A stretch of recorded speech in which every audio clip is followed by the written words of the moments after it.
Hi, and welcome to today's lecture on the philosophy of mind.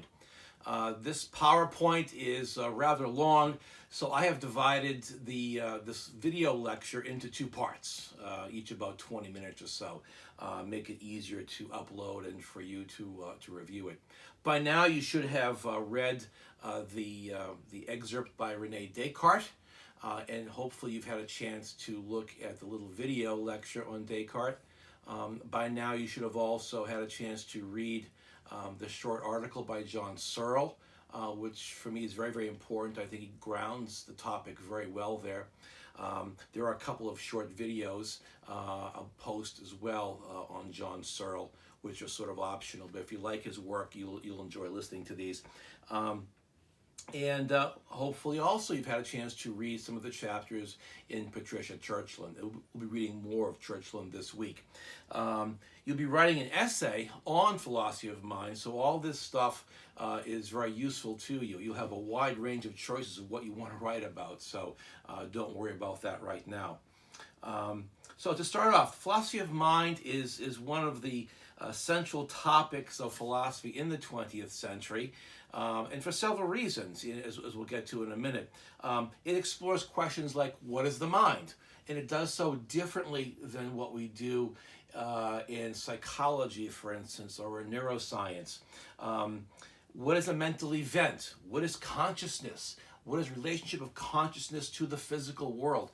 These are metaphysical problems, not just psychological issues. And they do come from Descartes and his dualism.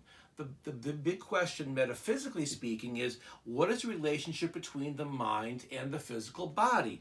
The mind-body dualism problem, in other words. How can something that's physical, the brain, the body, give rise to something that is non-physical, the thoughts in my brain and my mind, or my mind itself, my sense of self, these things.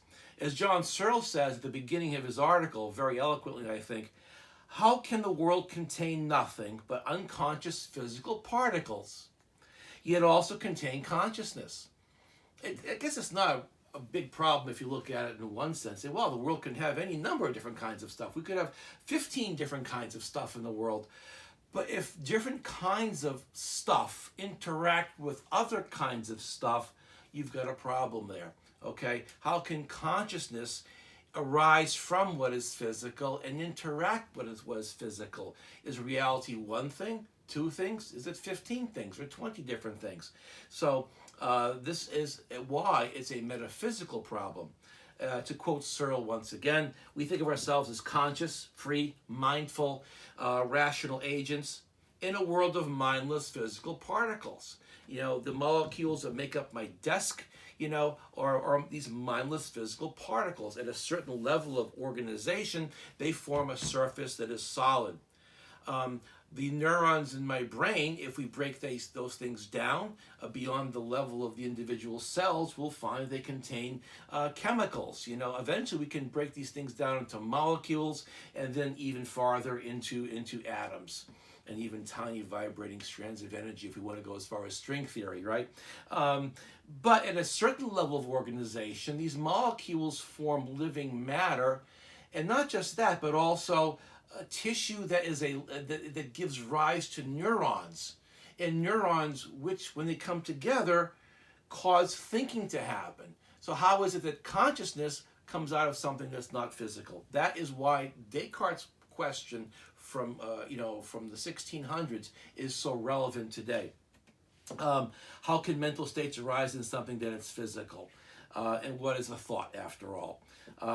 Philosophy of mind looks at a variety of different models, and we'll see several of these models, as well as a few,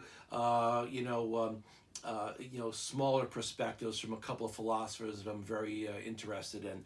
So we'll be looking at some of these key models in a few minutes. Philosophy of mind asks, can we explain away or reduce the mind to brain processes? No, reduce means to explain or to explain away. And all good science is a reduction. But to call somebody a reductionist is usually kind of negative. We say, for example, that, one might say, for example, that Freud reduced everything to sex. He reduces everything. He's a reductionist. Or that Karl Marx reduced everything to economics. Into class struggle. He's a reductionist. And that Darwin reduced everything to a struggle for existence. He's a reductionist. And so to be called reductionist is usually a negative connotation there. But all good science is a form of reduction. The question is, can we use physical science to explain consciousness? Can we reduce consciousness and human thought in all its uniqueness to physical processes? Do computers think? That's another topic we'll look at. Not because it's an interesting science fiction question, which it certainly is, but if computers do think, then that tells us that we're not unique, and that maybe our brains are better explainable in terms of what computers do. And of course, we have to look at issues like morality and free will, because if morality is a process of thinking, well, that's one thing to say. If morality is kind of an outgrowth of our natural responses, then it's quite another thing. And of course, free will is very, very important to us. We'll take a whole look at free will as we emerge from our study of the philosophy of mind. There's been a lot of developments in philosophy of mind since the mid-20th century that have made it the preeminent area in philosophy today. At least for some philosophers, it's the preeminent area. Artificial intelligence and computer science since the 1940s and 1950s.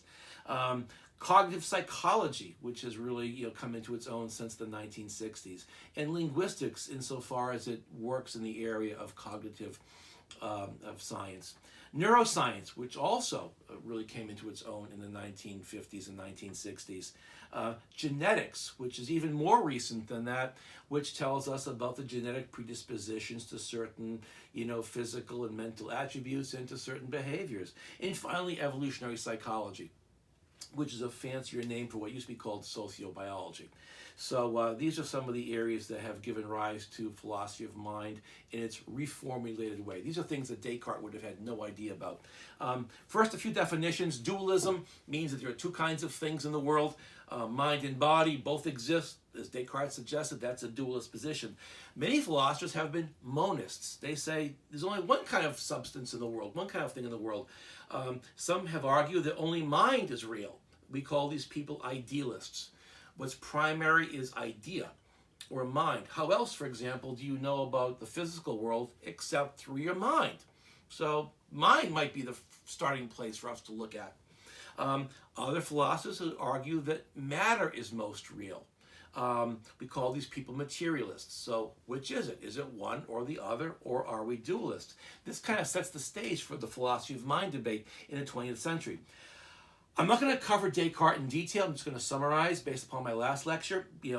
Modern approaches began with Descartes, who's the founder of modern philosophy, and he was searching for certainty, during the time of the scientific revolution. And, he ends up asking, the following. I can doubt many things, even my body's own existence, and maybe even I'm in a dream.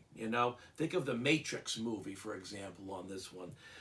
By the way, I have an interesting book here, The Matrix and Philosophy. I'll be making some reference to this later.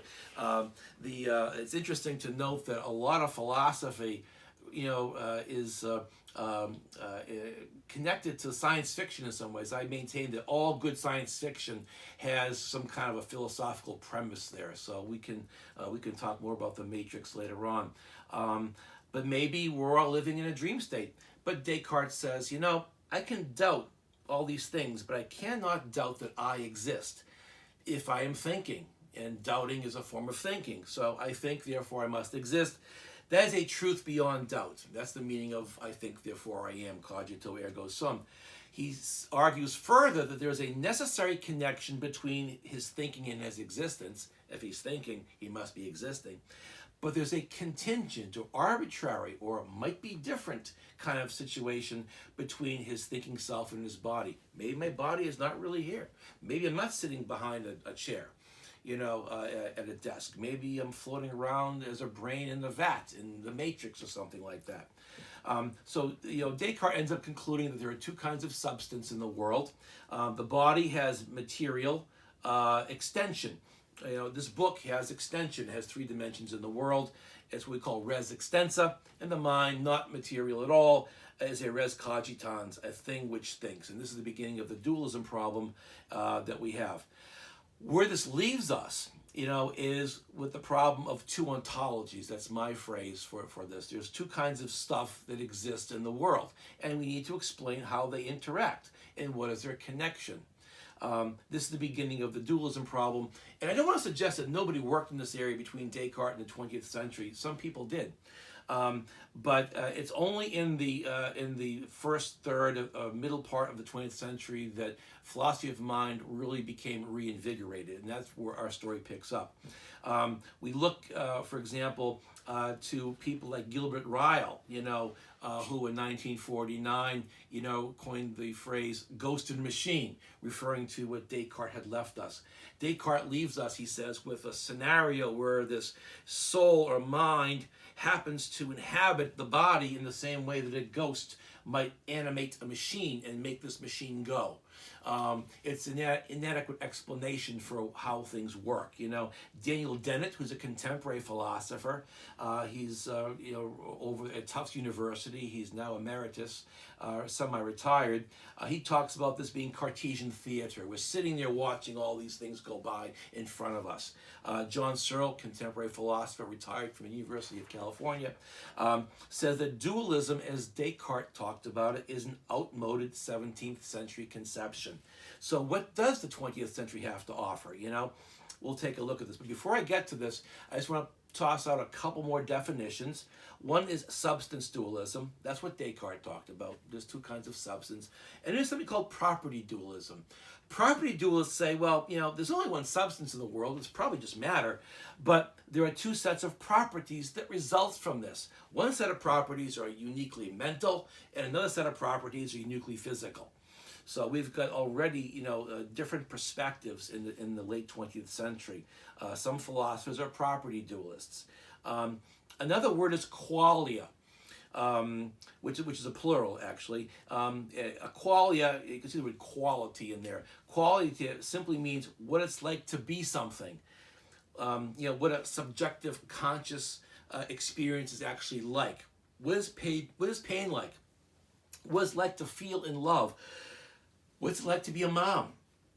What is it like to see red if you've never seen red before? Thomas Nagel, also a contemporary philosopher, wrote a famous short essay called "What is it like to be a bat?" It's a great little essay. I'm not having you read it, but you can get the sense of what he's asking here. Supposing you were the world's greatest expert on bats, you went to graduate school in bats. You got a doctorate in biology studying bats. You study bat behavior. You go climbing around in caves. You analyze them. You study their behavior patterns.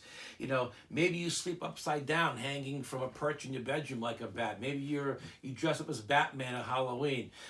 You're the expert on bats. Nevertheless, you will still not know what it's like to be a bat from the bat's perspective. That's what the qualia argument is like, what it's like to be something, okay?